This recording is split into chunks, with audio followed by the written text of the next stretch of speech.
Hello and welcome to this episode of the English Idioms series. Today we're going to focus on the idiom to feel under the weather.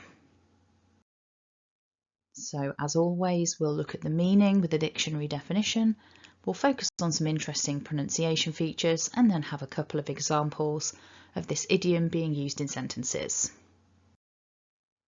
So, to feel under the weather, it literally just means to feel ill, to feel unwell, and that's taken from the Cambridge Online Dictionary.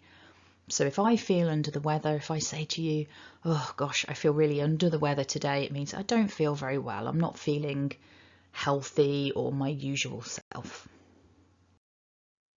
So thinking about pronunciation features then, we've got that potential weak form of to, which is to feel.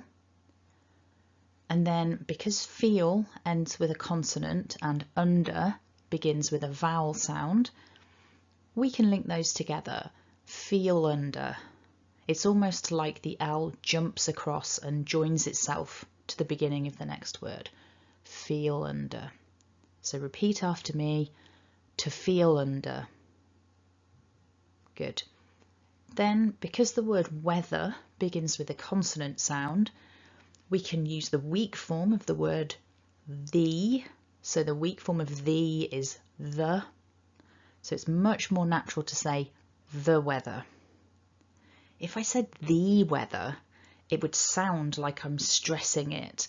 And in the context of this idiom, that would be a bit strange actually. It would feel quite unnatural. So to really get this idiom down, remember to use the weak form, the.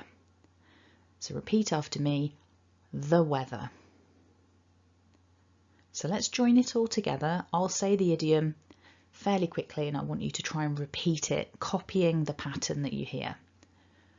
To feel under the weather. One more time. To feel under the weather.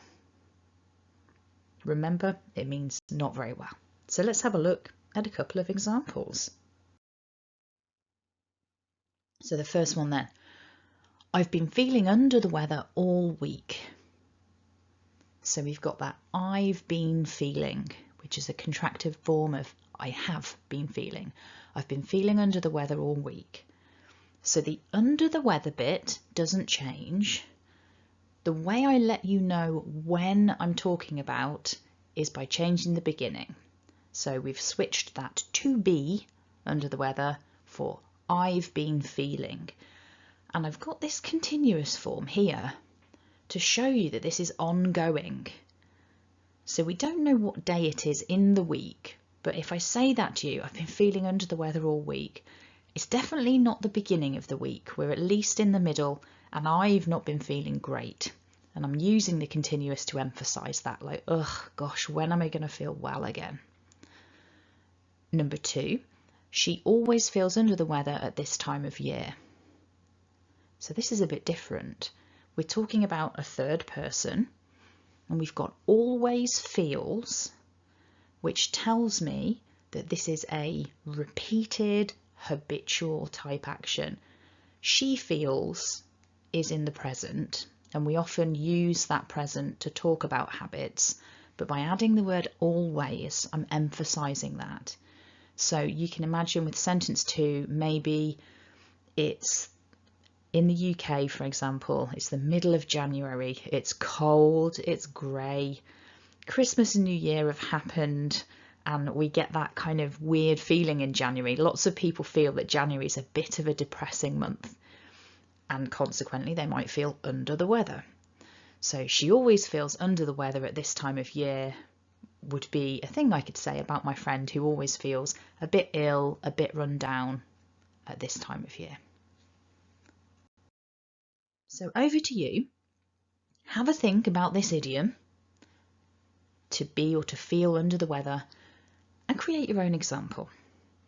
Leave it in the comment section below and then I can give you some feedback on the way that you've used the idiom in your sentence, and I can let you know whether or not you've got it right, and if there are any little mistakes then I can correct those for you to help you to be able to use this idiom yourself naturally.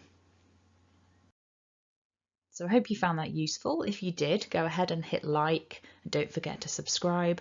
And if you want some other idioms to play with, if you check out the playlist, you'll find there is a growing number of videos. In each video, I focus on one idiom and we think about the meaning, the pronunciation, and some examples so that you can get a more complete idea of how to use this idiom. Anyway, thanks for watching and have a lovely day.